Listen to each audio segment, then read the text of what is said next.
प्रश्नावली 3.3 का प्रश्न क्रमांक तीसरा का प्रश्न दूसरा सवाल। अब देखो दूसरा में लिखा है दो संपूरक कोणों में बड़ा कोण छोटे कोण से 18 डिग्री अधिक है, तो उन्हें ज्ञात करना है। उन्हें मतलब कैसे, बड़े कोण को और छोटे कोण को ज्ञात करना है। तो इसमें देखो प्रश्न तीसरा में भी लिखा ही है कि इन समीकरणों में, निम्न समस्याओं में रैखिक समीकरण युग्म बनाना है ना। तो सबसे पहले तो अपन इनके समीकरण बनाएंगे और फिर उनका हल प्रतिस्थापन विधि से ज्ञात करना है। तो प्रतिस्थापन विधि से अपन ज्ञात करेंगे। तो सबसे पहले इसमें अपन मान लेते हैं प्रश्न तीसरा का दूसरा, और इसमें अपन मानेंगे। देखो क्या मानना है अपन लिए, माना कि बड़ा कोण बराबर, कौन सा बड़ा कोण, बड़ा और छोटा कोण ज्ञात करना है। तो अपन ने मान ली बड़ा कोण बराबर मान लिया x डिग्री। देखो कोण के लिए अपन डिग्री लगाते हैं कि नहीं, तो अपन ने लिख लिया x डिग्री तथा छोटा कोण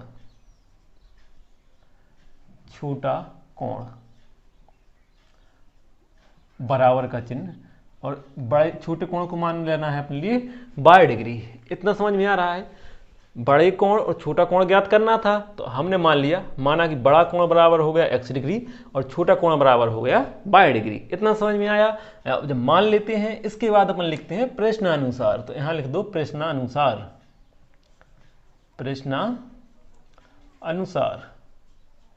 अब देखो प्रश्न के अनुसार करना है।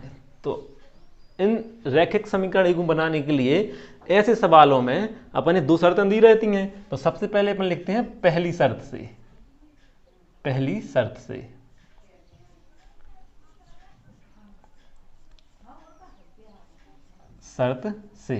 देखो पहली शर्त क्या दे रहे हैं, दो संपूरक कोणों में, संपूरक बात इसमें से एक शब्द आ रहा है क्या, संपूरक। अब संपूरक का मतलब क्या होता है, जो कोण संपूरक होते हैं तो उनका योग होता है 180। उन कोणों का योग कितना होता है, 180 डिग्री, संपूरक कोणों का। तो अपने यहाँ लिख लेंगे पहली शर्त में जो संपूरक आ रहा है, सिर्फ एक शब्द लिखा है संपूरक, तो वो उतनी है कि पहली शर्त, वही से अपना एक समीकरण बन जाएगा। संपूरक का मतलब क्या होता है कि उन चाहे बड़े हो चाहे छोटे हो, उन दोनों कोणों का योग। तो अपन कर लो x प्लस वाई, ये दो कोण दिए हैं x प्लस वाई अपन ने जो मान लिए हैं, तो इनका योग कितना होगा 180। ये अपनी पहली शर्त से हमें इतना समझ में आ रहा है। पहली शर्त में जो संपूरक लिखा है ना, क्योंकि चूंकि दोनों कोण संपूरक हैं, है ना।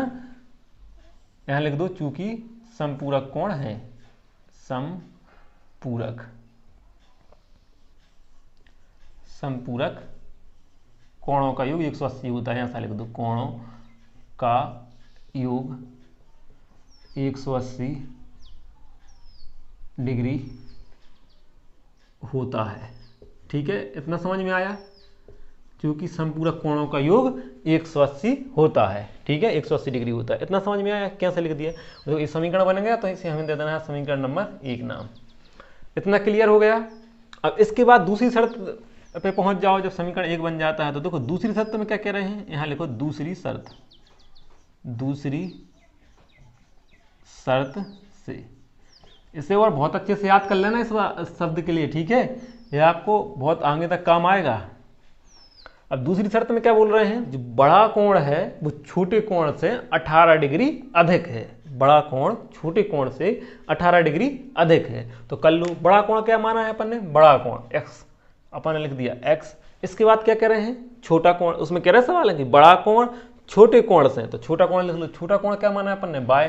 तो यहाँ थोड़े दूर करके लिख लेते हैं अपन बाय। इतना समझ में आ रहा है ना। ये लिख दिया हमने बड़ा कोण और ये लिख दिया हमने छोटा कोण, ठीक है। अब इसके बाद क्या बोल रहे हैं, छोटे कोण से 18 डिग्री अधिक है। तो अधिक के लिए अपन प्लस का चिन्ह लगाएंगे और लिख दिया हमने यहाँ 18। इतना समझ में आ गया। ये जो बड़ा कोण है वो 18 डिग्री अधिक है छोटे कोण से। तो अब इसके बाद देखो अधिक है और कुछ तो नहीं बोल रहे, तो ऐसे अपन यहाँ लगा लेते हैं बीच में फिर बराबर। ये समझ में आ रहा है ना।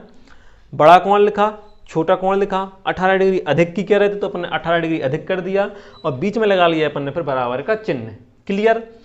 अब देखो इसे दे देना है अपने लिए समीकरण नंबर 2 नाम। इसको ध्यान रखो, ठीक है। इसे क्या दे दिया हमने, समीकरण नंबर 2 नाम। अब देखो इसको हम चर एक तरफ नहीं कर रहे। क्यों नहीं कर रहे, क्योंकि इसको करना है अपने प्रतिस्थापन विधि से हल। और प्रतिस्थापन विधि में क्या करते हैं अपन, या तो x का या y का मान निकालते हैं। तो देखो अपन ने जब यहीं पर x का मान मिल रहा है, ये x का मान मिल रहा है कि नहीं, y प्लस 18, तो इनका अपन उल्टा क्यों करें कि इस तरफ को क्यों लाएं, समझ में आ रहा है ना, क्योंकि आखिरकार अपने निकालना तो x का ही मान है, तो इसलिए अपन इनका पक्षांतर नहीं कर रहे। ये अपना मिल गया समीकरण नंबर 2। अब यहाँ देखो x का मान मिल रहा है, तो अपन लिखेंगे कि x का मान कहाँ रख देना है, समीकरण नंबर 1 में।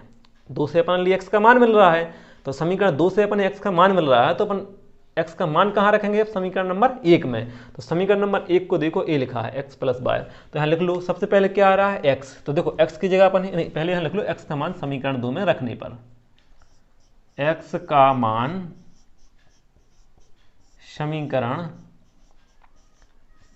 2 में रखने पर, सॉरी 2 में नहीं, 2 से तो अपन ने निकाला ही है ना, तो कहाँ रखेंगे अपन, समीकरण 1 में रखने पर। क्लियर, समीकरण 2 से तो अपन लिए x का मान मिला ही है, तो अब समीकरण 1 में रखेंगे, 1 में रखने पर। इतना समझ में आ रहा है। तो देखो समीकरण 1 को देखो, समीकरण 1 कहाँ है, ये है x, तो x की जगह अपन को क्या करना है, इसका मान रखना है। x की जगह क्या लिखेंगे अपन, y प्लस 18, तो हम x को हटा दे रहे हैं और उसकी जगह क्या लिख दे रहे हैं, y प्लस 18, तो हमने लिख दिया यहाँ पर y प्लस 18। इतना समझ में आया, x की जगह हमने उसका मान रख दिया y प्लस 18। अब इसका मान तो रखा गया, अब कहाँ पहुँच गया अपन, इस प्लस के चिन्ह पर, तो हमने लगाया प्लस का चिन्ह, फिर क्या लिखा है y, तो हमने लिख दिया y। समझ में आया। अब कहाँ पहुँचे अपन, बराबर के चिन्ह पर, तो हमने लगाया यहाँ बराबर, और फिर क्या है 180, तो अपन ने लिख दिया यहाँ पर 180। क्लियर हो गया। अब अपने लिए क्या करना है, तो देखो एक बाय यहाँ है और एक बाय यहाँ है, और दोनों के आगे के चिन्ह भी समान है, तो समान चिन्ह वाले जुड़ते हैं, तो जोड़ दो, एक बाय और एक बाय हो गए 2 बाय, तो अपन ने यहाँ लिख दिया 2 बाय। क्लियर, फिर ये दोनों तो जुड़ गए, 2 बाय बन गए। अब यहाँ क्या बचा अपने पास, प्लस 18, तो हमने लिख दिया प्लस के 18, फिर बराबर पे आ गए, तो बराबर का चिन्ह, ठीक है, और फिर क्या लिखा 180, तो हमने यहाँ लिख दिया 180। इतना समझ में आ गया। अब क्या करना है अपने लिए, y का मान निकालना है, तो अपन करेंगे पक्षांतर। पक्षांतर किसका होता है इसे समझो, जो इसके साथ में 18 का होगा, है ना, इनका तो नहीं होगा क्योंकि 18 का होगा, इससे दूर लिखे रहते हैं। तो देखो जब 18 का पक्षांतर करेंगे, हमें यहाँ क्या बचा रहेगा, 2 बाय बचा रहेगा कि नहीं, तो अपन ने यहाँ लगाया बराबर का चिन्ह और हमने लिख दिया यहाँ पर 2 बाय, ये बचा रहा है अपने लिए, ठीक है। अब इसका तो कर रहा है पक्षांतर, तो अब इसे नहीं लिख के अपन किसे लिखेंगे, बराबर को, तो हमने लिखा बराबर का चिन्ह, फिर लिखा है 180, तो हमने लिख दिया 180। और देखो 18 का जब पक्षांतर करेंगे तो अभी प्लस का चिन्ह उस तरफ जाकर हो जाएगा माइनस का, तो माइनस की 18। क्लियर। अब क्या हो रहा है, तो इन दोनों में हो रहा है घटाना, तो इनको घटा लो। सबसे पहले अपन ने लगाया बराबर का चिन्ह, ये 2 बाय को लिखा अपन ने ज्यों करते हो, बराबर का चिन्ह लगाएंगे, और 180 में से जब 18 जाएंगे तो कितने बचेंगे, घटा लो। 180 लिखे हमने, इनमें से हमें 18 घटा देना है, तो घटा दो। 10 में से 8 गई, बची 2, यहाँ बची थी 7, 7 में से 1 गई तो बची 6, और 1 की 1, तो मतलब कितना बच रहा है 162। तो 180 में से जब हमने 18 घटाए तो हमें कितना मिला 162, तो हमने यहाँ लिख दिया 162। इतना समझ में आ गया। अब इसके बाद अपन आगे करेंगे, तो आगे क्या करेंगे, देखो y का मान निकालना है, तो y से साथ में 2 लिखे हैं, इनको भी हटाना पड़ेगा। ये दोनों है गुणा में, तो 2 कहाँ चला जाएगा, भाग में, मतलब 162 के नीचे आ जाएगा। तो यहाँ लिख लो बराबर का चिन्ह, 2 का कर रहे हैं अपन पक्षांतर, तो बाय जाओगे तो लिख देंगे अपन, है ना, यहाँ बाय बचा रहेगा, और बराबर का चिन्ह, और पहले 162 लिख देना है, और देखो ये 2 आ जाएंगे भाग में, तो हम यहाँ लिख दे रहे हैं बटे में 2। क्लियर। अब देखो 2 से कट रहे हैं, 2 एकम 2, और 2 अट्ठे 16, और 2 एकम 2, मतलब कितने बार कट गया, 2 से 81 बार में। तो यहाँ अपने बाय का मान मिल गया 81, तो यहाँ लिख दो बाय बराबर 81, और यहाँ लगा दो डिग्री, और इसे कर दो बॉक्स में। इतना समझ में आ गया। बाय बराबर कितना मिल गया हमें, 81 डिग्री। अब अपन क्या करेंगे, बाय का मान रखेंगे समीकरण नंबर 2 में। बाय का मान कहाँ रख देंगे अपन, समीकरण नंबर 2 में, तो हमें मिल जाएगा x का मान। तो लिख लो, यहाँ हम ऐसी लाइन बना दे रहे हैं, ठीक है, ये हमारा अगला पेज हो गया। यहाँ कोई दिक्कत, ठीक है।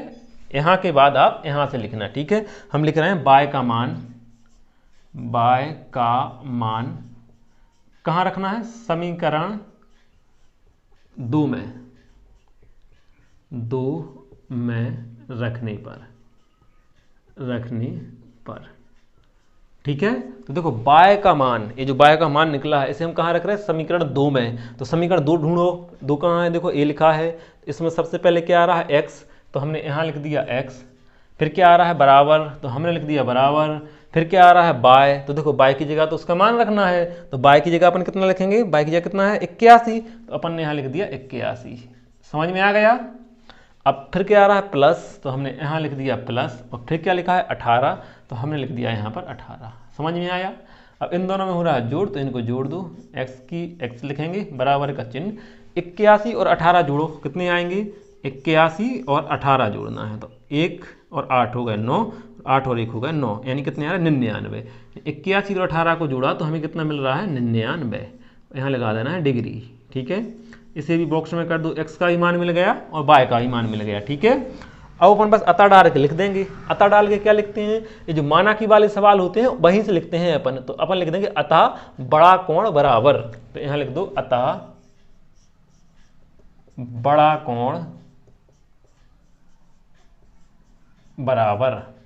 देखो बड़ा कोण के बराबर, बड़ा कोण बराबर क्या आ रहा है x डिग्री, तो x का मान हमें पता चल गया है कितना है 99, तो x की जगह हम कितना लिख दे रहे हैं 99 डिग्री। क्लियर। और फिर लिखेंगे तथा,